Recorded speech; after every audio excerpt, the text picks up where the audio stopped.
எலும்பு இல்லாத மட்டன் நான் 1 கிலோ எடுத்துக்கிறேன். இதில் நம்ம கொஞ்சம் மசாலா சேர்த்துக்க போகிறோம். ஒரு 1/4 ஸ்பூனு மஞ்சள்தூள், 1 ஸ்பூன் உப்பு சேர்த்துக்கிறேன். 2 டேபிள் ஸ்பூன் இஞ்சி பூண்டு பேஸ்ட் சேர்த்து, மஞ்சத்தூள், உப்பு, இஞ்சி பூண்டு பேஸ்ட் சேர்த்து இதை நம்ம கலந்துக்கினேன். இதில் கொஞ்சம் தண்ணி ஊற்றி நம்ம கொஞ்சம் இதை வேக வச்சு எடுக்க போகிறோம்.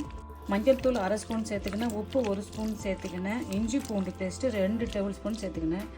1 கப்பு தண்ணி சேர்த்துக்கிட்டு, மட்டனில் தண்ணி விடும், அதனால் நம்ம 1 கப்பு தண்ணி சேர்க்குறோம். அப்படியே மூடி போட்டு ஒரு 10-15 நிமிஷம் வேக வச்சு எடுக்கணும். 1 கைப்பிடி புதினா போட்டுக்கிறேன், 1 கைப்பிடி புதினா, 1 கைப்பிடி கொத்தமல்லி தழை போட்டுக்கிறேன். காரத்துக்கேற்ப பச்சை மிளகா போட்டு ஒரு 5 பச்சை மிளகா சேர்த்துக்கிறேன். இதில்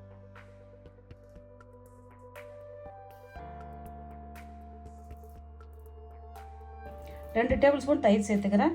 புதினா, கொத்தமல்லி, பச்சை மிளகாய், தயிர் போட்டு இதை அரைச்சி கொண்டு வந்துட்டோம். இது அப்படியே இருக்கலாமா?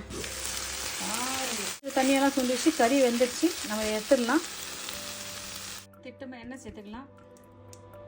பாருங்க, 1 கைப்பிடி அளவுக்கு நான் பூண்டு சேர்த்துக்கிறேன். 1 கைப்பிடி அளவுக்கு பூண்டு நறுக்கி நம்ம சேர்த்துக்கலாம். பூண்டு அழகாக எண்ணெயில் அழகாக போட்டுட்டோம். தட்டி கூட சேர்த்துக்கலாம். நான் கொஞ்சம் நீட்டாக நறுக்கி சேர்த்துக்கிறேன். இதை பாருங்கள், நம்ம இந்த வேக வச்சுருந்த மட்டனை இதை சேர்த்துக்கலாம். அழகாக மட்டனை சேர்த்துட்டு நம்ம அழகாக கிண்டிக்கலாம். மட்டன் இந்த கார்லிக் எண்ணெயில் அழகாக நம்ம பொரியிடலாம். அழகாக கிண்டிக்கலாம். நம்ம அரைச்சி கொண்ட மசாலா சேர்த்துக்கலாம். புதினா, கொத்தமல்லி, பச்சை மிளகாய், தயிர், அந்த மசாலா சேர்த்து அழகாக சேர்த்துட்டு நம்ம அழகாக ஜென்டிலாக கிண்டிக்கலாம். பாருங்க, என்ன சூப்பராக வாசனை வருது இல்லை? புதினா, கொத்தமல்லி, பச்சை மிளகாய், தயிர் சேர்த்து நம்ம அரைச்ச மசாலா இதில் ஊற்றி எண்ணெய் அழகாக நம்ம இதை சேர்த்து பண்ணுறோம். நம்ம நல்லா கறியை ஏற்கனவே ஒரு 15 நிமிஷம் வேக வச்சுட்டோம். ரொம்ப நேரம் இது வேக வைக்கணும் அவசியம் கிடையாது. ஆனால் என்னால் இந்த மசாலாவில் அந்த கறி அப்படியே பொரிஞ்ச மாதிரி நம்மளுக்கு வரணும். டேஸ்ட்டு பார்த்துங்க, உப்பு காரம் பார்த்துங்க. அப்படியே ஒரு 1/4 ஸ்பூன் உப்பு சேர்த்துக்கிறேங்க. உப்பு திட்டமாக இருந்துச்சுன்னா விட்டுடுங்க, உப்பு தேவைப்பட்டால் போட்டுங்க, தேவையில்லைன்னா விட்டுடுங்க. இந்த மசாலாவில் கொஞ்சம் 5 நிமிஷம் வேகட்டும். ஒரு 5 நிமிஷம் வேக வச்சுட்டோம். நல்லா அழகாக இது வந்துடுது. ஒரு பச்சை மிளகாய், லெமன் சும்மா 1 ஸ்பூன் அளவுக்கு சேர்த்துக்கணும். கொஞ்சம் கொத்தமல்லி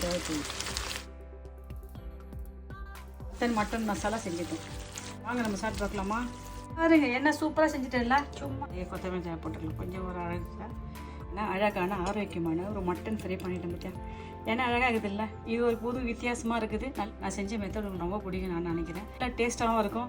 நீங்கள் இந்த மெத்தடில் ஒரு வாட்டி செஞ்சு சாப்பிட்டு பாருங்கள். நீங்களும் இதே மெத்தடில் செஞ்சு சாப்பிட்டுட்டு நான் செஞ்ச இந்த மட்டன் வறுவல் எப்படின்னு சொல்லுங்கப்பா. உங்களுக்கு இந்த வீடியோ பிடிச்சிருந்தா லைக் பண்ணுங்கள், உங்கள் ஃப்ரெண்ட்ஸுக்கு ஷேர் பண்ணுங்கள், எனக்கு சப்போர்ட் பண்ணுங்கள். பாய், தேங்க்யூ.